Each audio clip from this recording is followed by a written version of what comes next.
Bonsoir à tous. L'actualité ce soir est cette nouvelle. Elle devrait soulager beaucoup les femmes.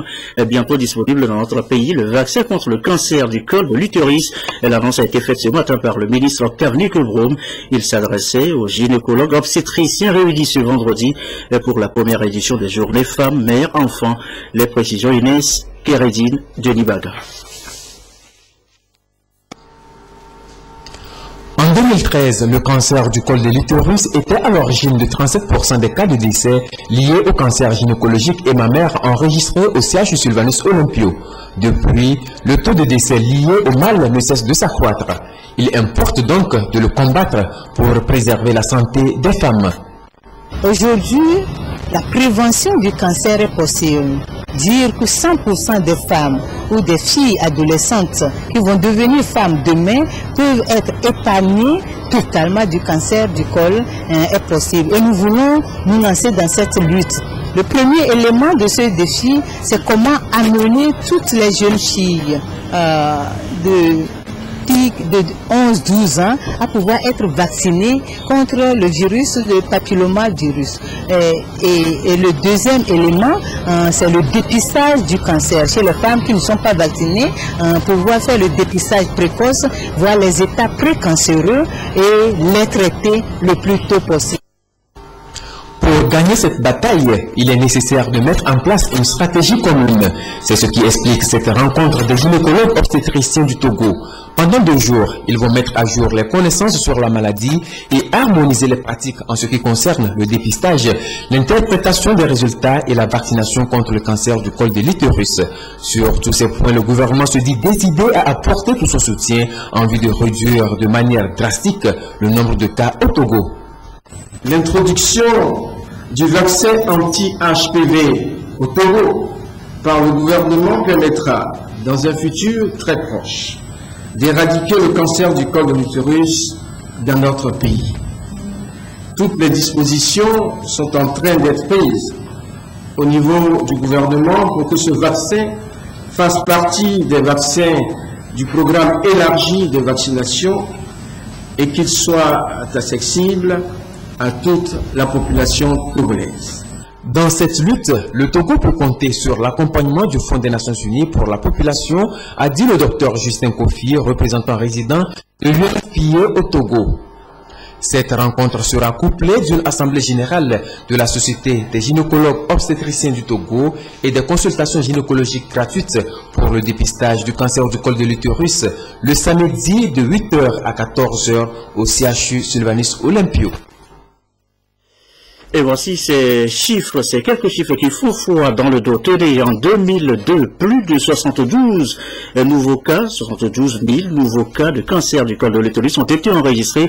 Ça concerne l'Afrique subsaharienne. Parmi ces cas, 56 000 personnes sont décédées de la maladie. Et au Togo, le cancer du col de l'utérus constitue la 2e cause de mortalité chez les femmes enceintes. Et le dernier chiffre, 37% des patientes souffrent après d'un autre type de cancer, le cancer du sein. Voilà pour le tableau. Question ce soir, quelles sont d'abord les causes de la maladie, comment la prévenir, des questions, comment se fait la prise en charge des patientes, des questions, la réponse, Inès Kéredine de Nibaga.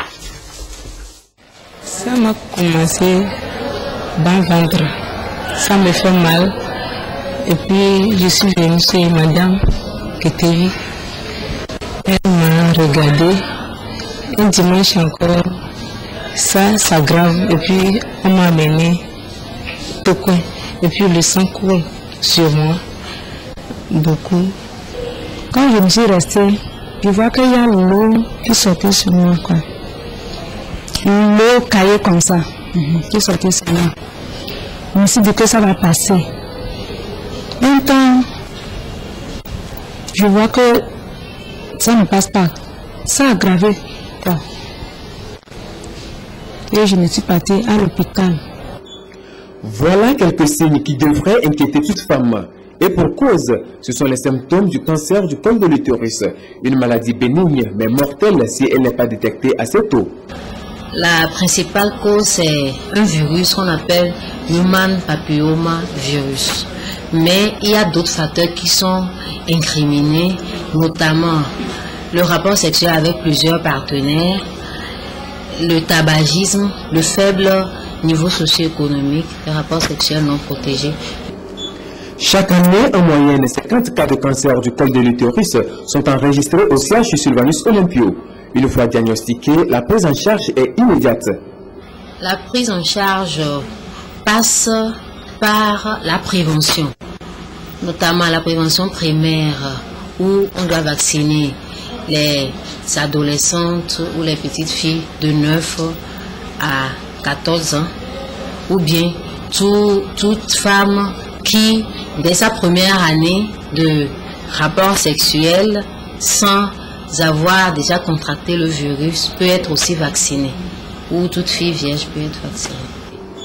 Tous les regards sont désormais tournés vers le vaccin contre le papillomavirus humain, dont l'introduction au Togo permettra de lutter efficacement contre le cancer du col de l'utérus. Mais en attendant, toutes les femmes sont invitées à aller se faire dépister. Le centre de référence de la prise en charge du cancer du col de l'utérus est le service de gynécologie du CHU Sylvanus Olympio. Quelques communiqués avant de poursuivre cette édition communiquée du gouvernement dans le cadre de l'opération Togo propre instituée tous les samedis, les premiers samedis du mois. Eh bien, le gouvernement invite toutes les autorités locales, préfets, présidents des délégations spéciales, autorités religieuses, chefs cantons, chefs de village et de quartier, syndicats à prendre les dispositions nécessaires pour l'effectivité de cette opération citoyenne. Par ailleurs, les agents de l'administration publique et privée, les corps constitués, les organisations de la société civile, les comités de développement des villages et quartiers et toutes les couches socio-professionnelles de notre pays sont invités à sortir massivement demain samedi 7 février 2015 pour rendre propre notre environnement, notre santé, notre qualité de vie en dépendent. Togo propre, c'est notre affaire à tous. C'était là donc le communiqué du gouvernement. Autre communiqué à suivre ce soir. Communiqué du ministre des Enseignements primaires et secondaires. Depuis quelques jours, une rumeur selon laquelle le président de la République aurait remis de l'argent aux chefs d'établissements scolaires au profit de leurs élèves circule dans la préfecture de Toum, dans la région des Savanes, occasionnant des perturbations des cours dans certains établissements. Grâce à la mobilisation rapide des autorités locales et des responsables des associations des parents d'élèves, le calme est revenu dans les établissements touchés. Malheureusement, cette matinée du vendredi 6 février 2015, nous apprenons que cette rumeur s'est étendue à d'autres préfectures de la région. Face à cette situation qui n'est que de nature à perturber le bon déroulement des activités pédagogiques, le ministre des Enseignements primaires et secondaires tient à apporter un démenti formel à cette rumeur. Il porte à la connaissance des élèves, des parents d'élèves et des enseignants qu'aucune somme d'argent n'a été remise au chef d'établissement pour les élèves. Par ailleurs, les taux de cotisation parallèles pratiqués dans les établissements secondaires cette année ont été autorisés après analyse des budgets présentés par chaque établissement nécessiteux. En conséquence, il demande à tous les élèves et à tous les enseignants de ne pas se laisser envahir par de fausses rumeurs et de reprendre les cours pour que l'année scolaire se poursuive dans la sérénité. Termine donc ce communiqué. Autre sujet évoqué dans l'actualité ce soir, le lancement des activités du programme d'appui à la décentralisation. Nous l'annoncions dès mardi. Eh bien, c'est parti pour Thiviers, l'une des villes pilotes de cette phase d'exécution. Secouré par les mains seront les prochaines étapes. Christine Critique-Yaloudé. Le programme d'appui à la décentralisation a trois composantes. La réhabilitation des infrastructures économiques, le renforcement des capacités des communes dans la gestion financière et la maintenance des infrastructures. La troisième composante cible la bonne gouvernance locale. Fruit de la coopération entre le Togo et l'Allemagne, ce programme envisage faire des villes secondaires des pôles de croissance pour le développement. La rencontre de lancement de la phase de Thiviers a réuni les principaux acteurs impliqués dans ce processus. Ils ont été formés sur les objectifs du projet et les résultats attendus. La carte du nouveau est venue nous réhabiliter le marché, nous construire la gare routière, nous construire l'abattoir, nous construire le relais de la commune, plus d'autres infrastructures. J'ai l'espoir que les infrastructures qu'on va réhabiliter servent aux populations et vraiment rencontrent les besoins.